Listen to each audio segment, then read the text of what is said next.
commentaires et à voter et à me faire parvenir vos remarques également. Pourtant, quand arrive le moment de comparer leur glace et une autre sans additifs, ils vont pouvoir se montrer fiers du résultat. Laquelle vous préférez? Celle avec stabilisant. Celle avec stabilisant aussi. On dirait une vraie crème glacée. D'accord. Pour eux, il n'y a pas photo. Et pour le consommateur non plus. Mais que trouve-t-on exactement dans ces additifs qui permettent de fabriquer des produits light? Et sommes-nous suffisamment informés sur leur composition?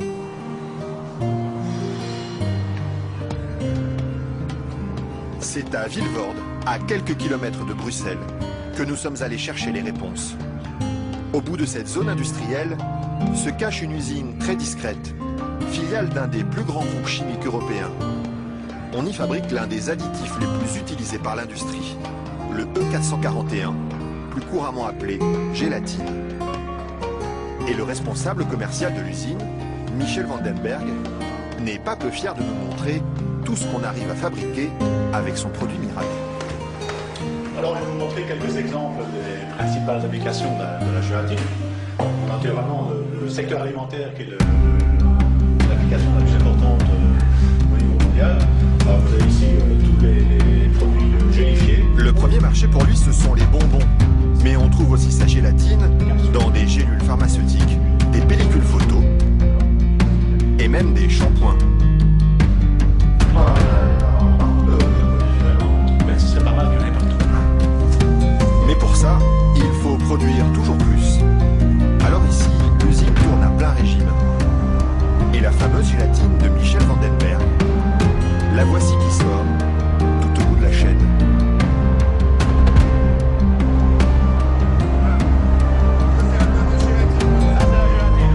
Ce sont ces spaghettis qui collent au doigt. Il faut à peu près 3-4 jours pour arriver jusqu'ici. De la préparation de la matière première jusqu'à le séchage. 3 ou 4 jours de transformation dans les entrailles d'une usine où ces immenses cuves remplies d'acide et d'eau bouillante font régner une moiteur tropicale. Et au milieu de cette atmosphère étouffante, il y a un détail qui frappe le visiteur et qui pénètre jusque dans les locaux les plus protégés de l'usine.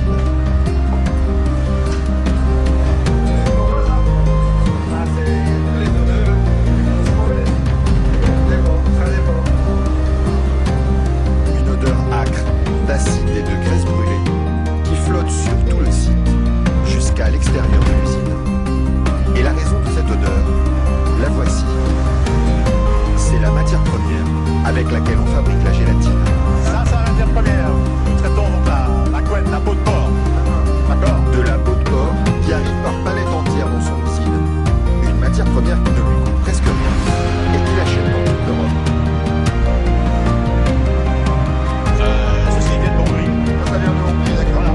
Et tous les jours, près de 150 tonnes de couenne de porc attendent dans ce hangar d'être dévorées par un monstre d'acier au nom évocateur Dinosaurus.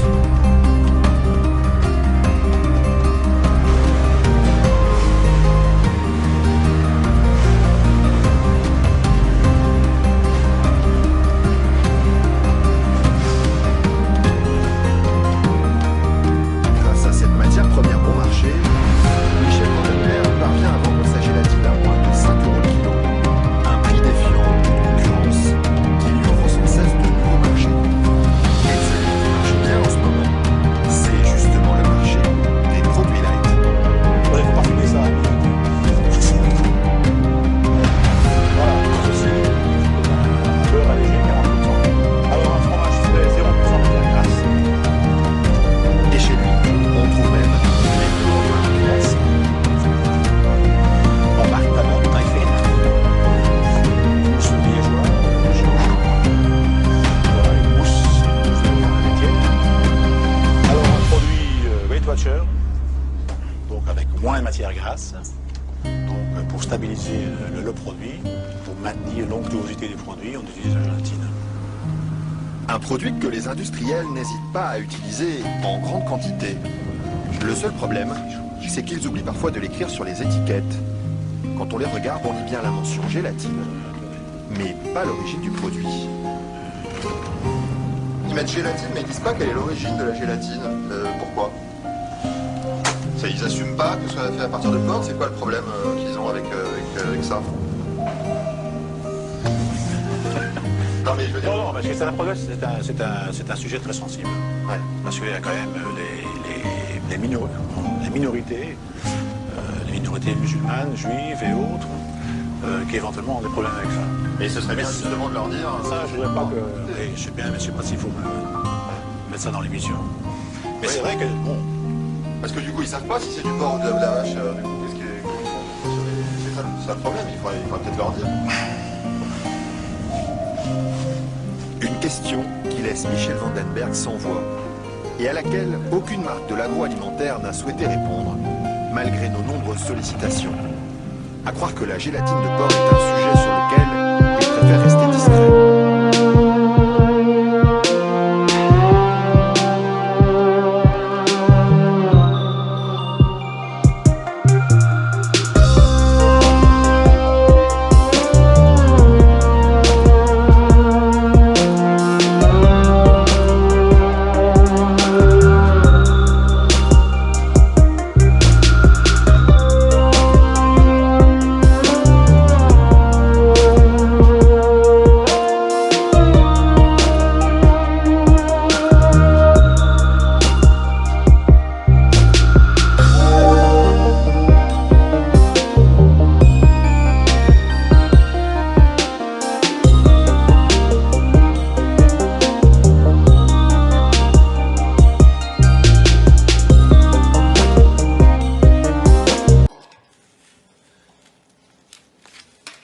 Let me see that thing.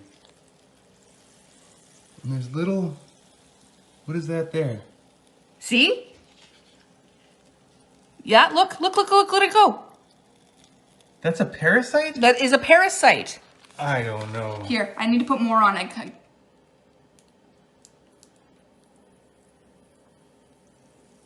And how much... Oh, big one's coming. Look it right there. You can see it starting to wiggle its way out. I don't think I'm convinced. What do you mean?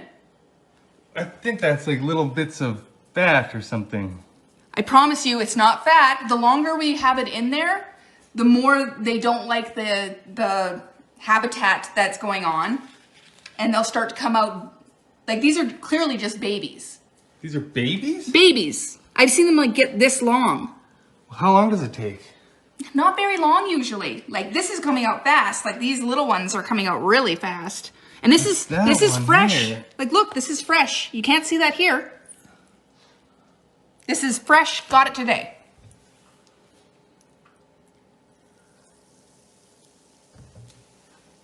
And then, are you expecting more? Yeah, I guarantee you there'll be way more in here. Here, I'm gonna put fresh soda in it.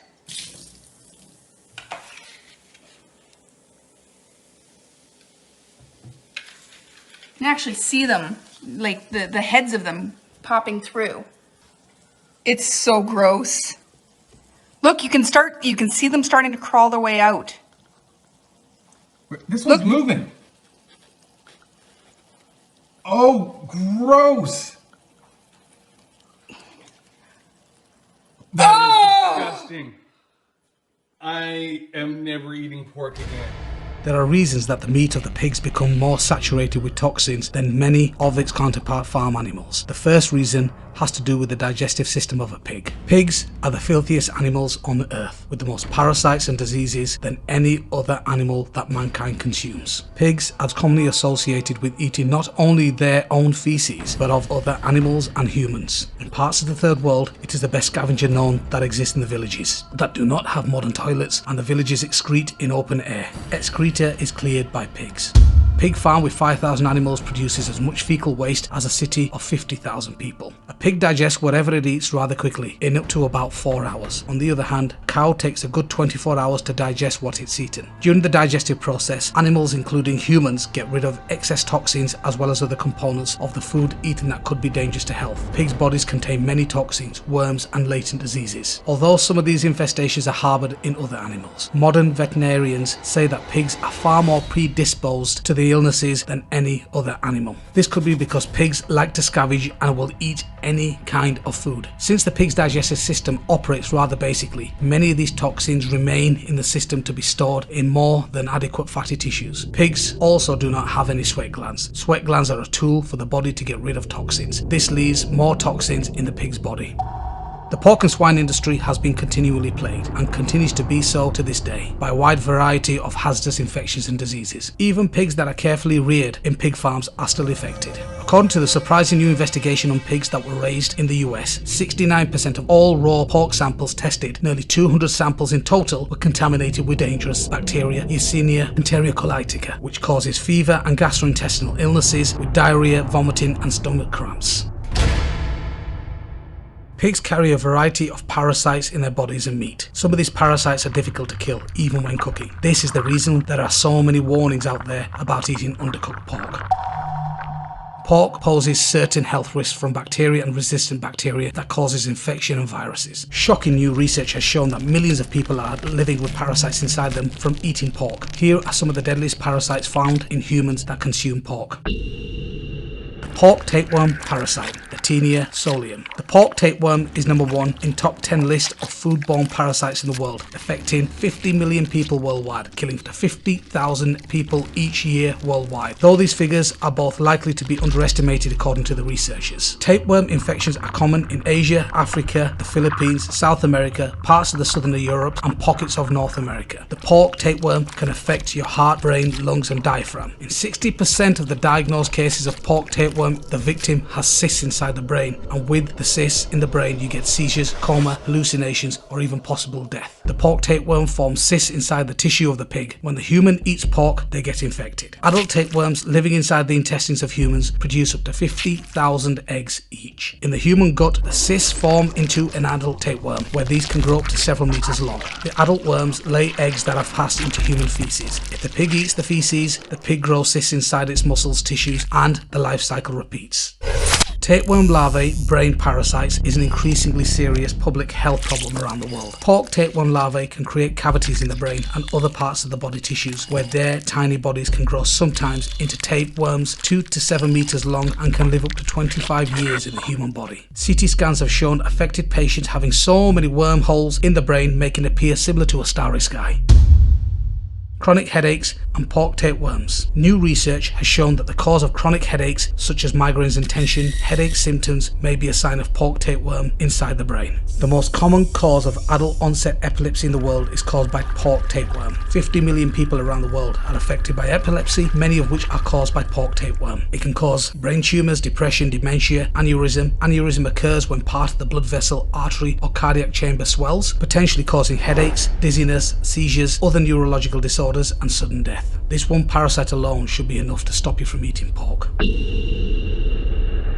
Neurocystic cirrhosis is the result of accidental ingestion of eggs of Taenia solium, i.e. pork tapeworm, usually due to the contamination of food by people with Taeniasis tapeworm infection. The closer scientists look at the epidemiology of a disease, the worse it becomes. In one study in Peru, researchers found 37% of people showed signs of having been infected at some point. The review of the scientific literature concluded that somewhere between 11 million and 29 million people have neurocystic cirrhosis in Latin America alone. Tapeworms are also common in the other regions of the world, such as Asia and Africa. People have a higher risk for getting neurocystic cirrhosis by swallowing parasite eggs. If they have a pork tapeworm infection, this is called autoinfection, live in a household with someone else who has a pork tapeworm, or even eat food made by someone with a pork tapeworm infection. The roundworm's parasite. One of the biggest concerns with eating pork meat is trichinellosis or trichinosis. This is an infection that humans get from eating pork that contains the larvae of the trichinella worm. Over 1 billion people are thought to be infected with roundworm. You get the worm by ingesting food or water which contains worm eggs. A large percentage of this 1 billion has been linked to consuming pork. One roundworm can produce nearly 250,000 eggs a day. In the US and Canada alone, 1 in 6 people has trichinosis from eating trichina worms, which are found in pork. Many people have no symptoms to warn them of this, and when they do, they resemble symptoms of many other illnesses. These worms are not noticed during meat inspections, nor does salting or smoking kill them. Common symptoms of trichinellosis include nausea, vomiting, diarrhea, headaches, fever, chills, coughs, swollen eyes, muscle pain, aching joints, coordination problems, heart issues, and even breathing problems. According to research, these symptoms can last for weeks, and more serious conditions months on end. The roundworm Trichinella spiralis causes trichinosis. As in tapeworm infections, the mature worms are largely confined to the intestines, where symptoms include nausea, heartburn, dyspepsia, diarrhea, and cynophilia. The larvae can migrate through the body, producing edema, muscle pains, fever, and weakness. The greatest danger is the larvae reaches the brain, where they can cause serious neurological deficits, such as ataxia or respiratory paralysis, and even death. Death results from a rare form of stroke, myocarditis, encephalitis, and pneumonia. Other helminth parasites, large multicellular organisms found in pork, include pinworm, hookworm, and ascaris worms. There are dozens of other worms, germs, diseases, and bacteria which are commonly found in pigs, many of which are specific to the pig or found in greater frequency in pigs. Pigs are also primary carriers of the hepatitis E virus, the HEV, the PRRS virus, the porcine, reproductive, and respiratory syndrome, the Nipah virus, the meningococcal virus. Each of these parasites and viruses can lead to serious health problems or even death. Eating pork increases your waistline and increases your chance of developing deadly diseases such as heart diseases, diabetes, arthritis, osteoporosis, Alzheimer's, asthma, and impotence. Heart disease risks. Eating processed meats such as bacon, ham, and sausages can increase the risk of heart disease and diabetes. Processed meats are already linked to the higher chance of developing bowel cancer, but a roundup of research has now shown a link with other conditions. 20 worldwide published studies involving more than 1 million people. It found a 42% higher risk of heart disease and a 19% increased risk of type 2 diabetes for each daily serving, on average of 50 grams of processed meat. A 50-gram serving is roughly equivalent to 2 rashers of bacon or 1 hot dog. Bladder cancer risks. Another disadvantage pork is that it increases your risk of bladder cancer if you eat well done or burnt pork often. Pork cooked at high temperatures creates heterocyclic amines, HCAs, which can cause cancer. A 12-year study involving 844 patients with bladder cancer and 878 patients without bladder cancer gathered nutritional information and found that patients who ate pork and other red meats well done had a significantly higher risk of bladder cancer.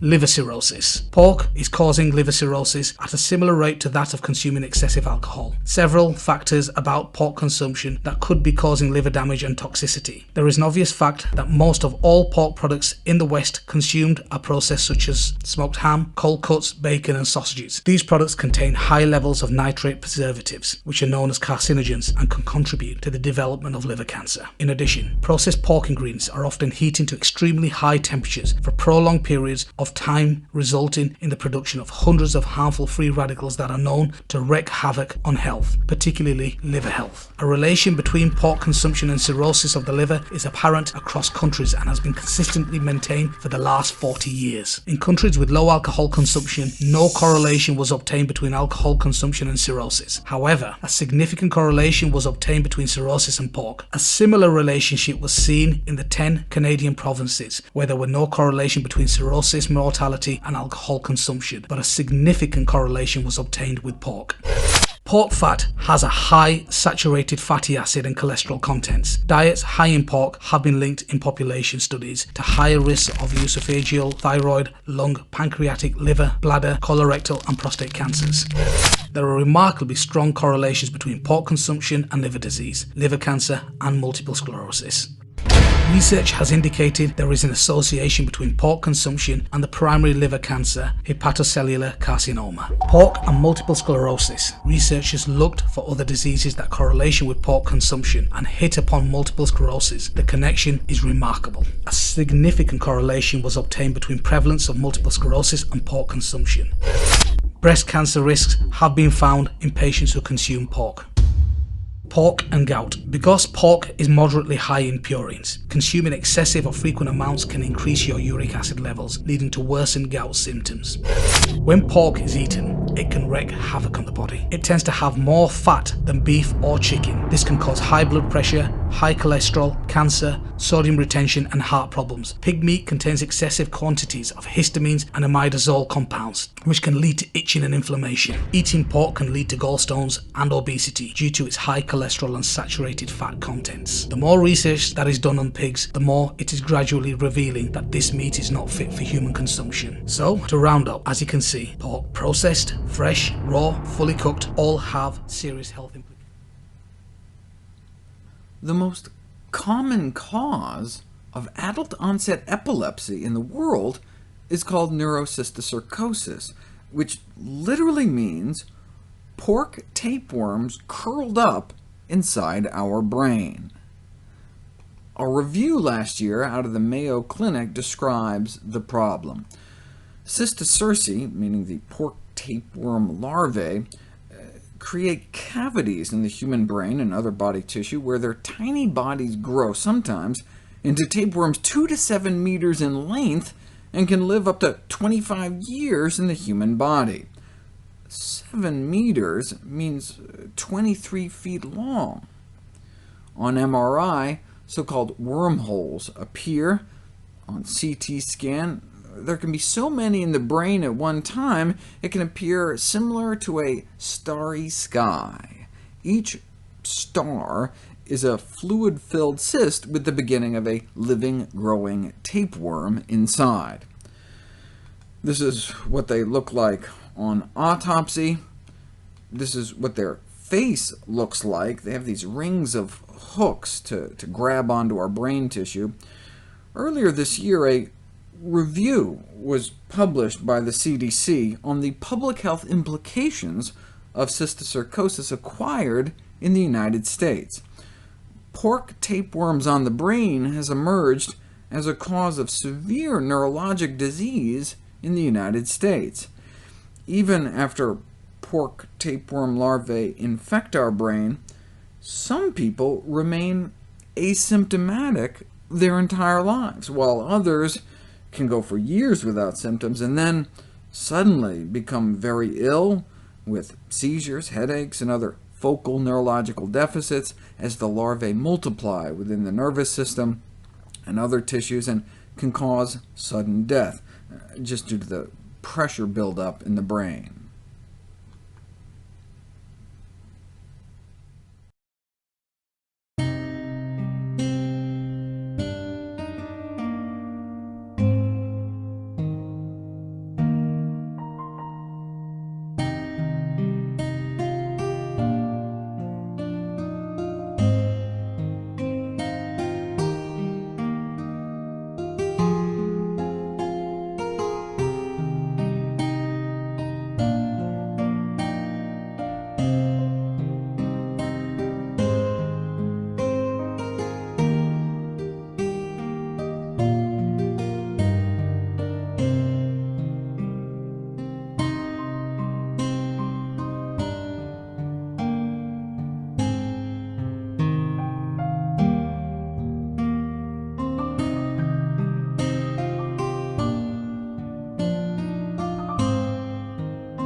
shepherd, I shall not want. In green pastures he makes me lie down. He restores my soul and leads me on for his name, for his great name. Surely goodness,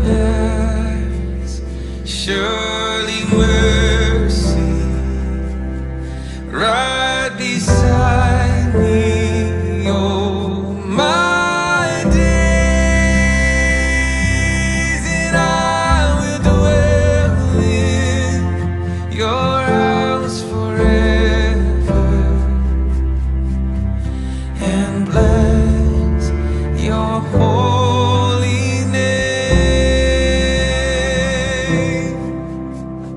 You prepare a table right before me